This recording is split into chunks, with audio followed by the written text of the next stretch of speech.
Bien, nuestra invitada no es invitada, ella es parte del programa, solo que es primera vez que la tenemos como médica con nosotros. Miren quién está con nosotras. Marcela Escobar, bienvenida, doctora. Gracias por estar acá. Doctora. Muchísimas gracias, como siempre yo me siento muy feliz de estar acá con ustedes, yo me siento como en mi casa. Nos has hecho una falta. Sí, ustedes a mí. La chismoseada de nosotros pues antes del programa, pero bueno, hoy vinimos a hablar con la doctora de los chequeos médicos, y es que se habla mucho de la prevención.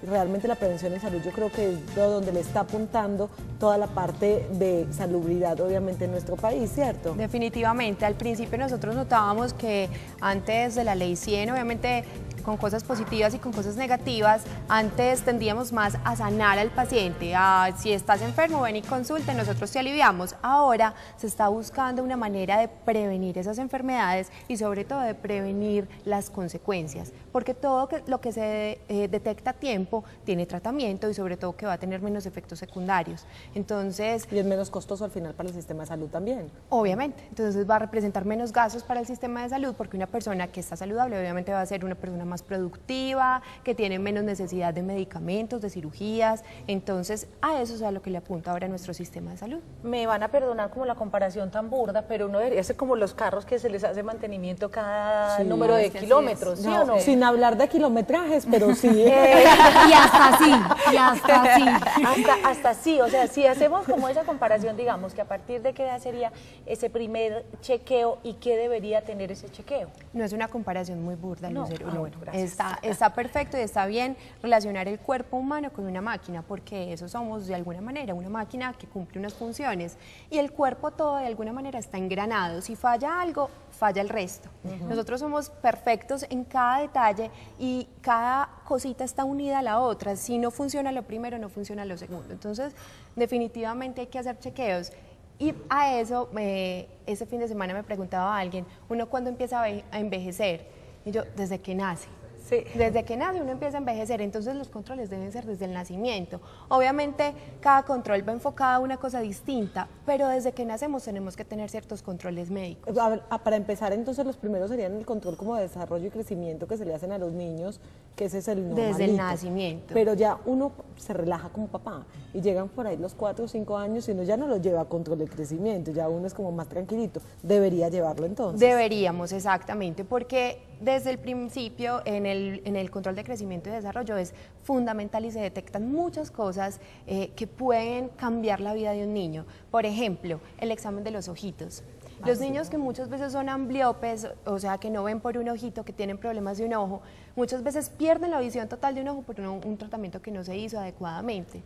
Por ejemplo, los niños que nacen con las caderas displásicas. Si no se hace ese control prenatal, el niño puede quedar cojo el resto de la vida. O lo tienen que operar ya muy grande. O que tienen que, exactamente. En cambio, un control que se hace a tiempo puede tener tratamiento y esas caderitas se pueden salvarse y pueden funcionar perfectamente como cualquier cadera de cualquier persona sana. Marce, si hablamos de papás responsables, obviamente pues hay unos cuidados frente a su hijo, de llevarlos, entonces comienza uno mensualmente, después cada 6 meses, después anualmente. Cada año.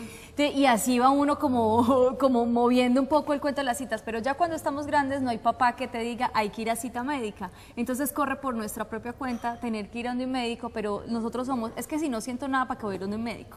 Entonces ahí es donde viene la pregunta, ¿cada cuánto como adultos tenemos que hacernos esos chequeos y qué chequeos se deben de realizar? Yo pienso que una persona no debe pasar más de un año sin ir donde el médico. Tenga o no tenga síntomas, una persona debe ir anualmente, no solo por exámenes de laboratorio. Los exámenes de laboratorio, como su nombre lo indican, son ayudas diagnósticas, pero el control donde el médico, a que te pesen, a que te midan, a que veas si tu desarrollo está normal, a que te escuchen el corazón, a que te escuchen los pulmones, a que mire cómo está funcionando tu cuerpo. No necesariamente los exámenes de laboratorio. Esos exámenes ya se hacen, hay unos programas que se llaman programas de promoción y prevención. Esos programas son del gobierno y son completamente gratuitos para todas las personas tanto que están subsidiadas, que tienen Sisbén, o para las personas que tienen EPS y pues prepagada obviamente. Entonces para todas las personas están estos programas de promoción y prevención. ¿Y de qué tratan? Por ejemplo, en los niños pequeños está este control de crecimiento y desarrollo. Más adelante en la adolescencia, sobre todo en las mujeres, hacemos un estudio de hemoglobina, porque cuando viene el periodo menstrual por primera vez muchas tienen anemia. muchas se anemizan, entonces hay que hacer el control de la hemoglobina para ver que no vaya a presentar anemia. Hay una cosa que se llama joven sano y adulto sano. Uno cree que crecimiento y desarrollo y para hasta que ya uno presente algún síntoma, y no. Después del control de crecimiento y desarrollo está joven sano. Entonces ese joven sano tiene control anual con el médico para que le haga un examen completo, para que mire sus conductas. Nuestros adolescentes tienen mucho riesgo de drogadicción, de conductas sexuales inapropiadas. Entonces en ese control de joven sano nosotros evaluamos la conducta del joven, preferiblemente que entre sin la mamá. Obviamente la para que haya más confianza y pueda decirle al médico absolutamente todo, sin temor a que la mamá lo juzgue. En esa parte, por ejemplo, de la vida sexual es muy importante que estén acompañados también de la parte médica. Exactamente, Claro, sobre no todo puede que mira tapar los ojos. que pues por la parte de planificación familiar, nosotros tenemos el programa de planificación familiar, además que empieza desde que la persona empieza su vida sexual activa, que puede ser hasta desde los 11 años, que hay niñas que empiezan a esa edad su vida sexual activa, y ahí está la parte médica para asistirlos. Y bueno, si tomaron la decisión de hacerlo tan temprano, por lo menos una asesoría científica de que lo hagan de una forma responsable. Las enfermedades de transmisión sexual. Marce, durante la adolescencia es muy normal, sobre todo en las mujeres, las niñas empiezan a sufrir como mareos, dolores de cabeza, como que hay una época de gloria donde uno dice, no le duele nada, no le molesta a nadie, de pronto en la adolescencia es muy recurrente. No se acuerdan del dolor de las rodillas, como el dolor cuando de uno crecía. Uy, es horrible. Sí. Pero me refiero ya a la adolescencia como, sí, los mareos, dolores de cabeza que muchas veces son diagnosticados como hipoglicemia. Sin embargo, he escuchado a varios médicos referirse a la hipoglicemia con una enfermedad escasísima. O sea, casi no existe. ¿Por qué se marean las adolescentes durante esta época? Mira, lo que pasa es que la adolescente está pasando por la adolescencia es una edad muy difícil, tanto para la persona que la está atravesando como para su familia. Y el adolescente tiene varias cosas que influyen. Primero, el cambio hormonal. ¿Cierto?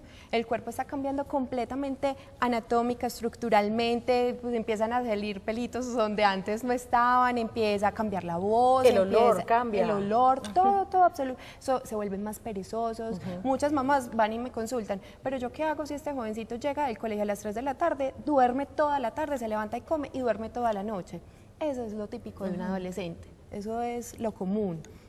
Entonces, obviamente, el cuerpo empieza a cambiar, hay cambios hormonales y el mareo es un síntoma muy inespecífico que se presenta en muchas no enfermedades, sino condiciones de la vida. Entonces, muchas adolescentes también empiezan a hacer dietas sin control de una nutricionista. Entonces, claro, como empiezan con una presión social importante, empiezan de pronto a alimentarse mal y no es que tengan la hipoglicemia como tal enfermedad, sino que pasan periodos muy prolongados de ayuno. Entonces, eso genera que se mareen, que les dé dolor de cabeza, que les cambie el genio, entonces que lloren porque cuando no. Ya, sí, se supone, ya estamos mucho más grandes, empiezan ya los chequeos ya sí de diagnóstico, pues de laboratorio, y a mí me sorprende también cómo últimamente tanta gente sufre de colesterol, gente muy joven, gente delgada, que uno diría no tiene el perfil para ser una persona con colesterol alto y con triglicéridos y resulta que ya no se puede comer nada. Yo quiero complementar aquí algo también, y es que me parece que los laboratorios médicos, más como la parte pues como del sector de salud, ha bajado un poquito los rangos también con los que se medía antes.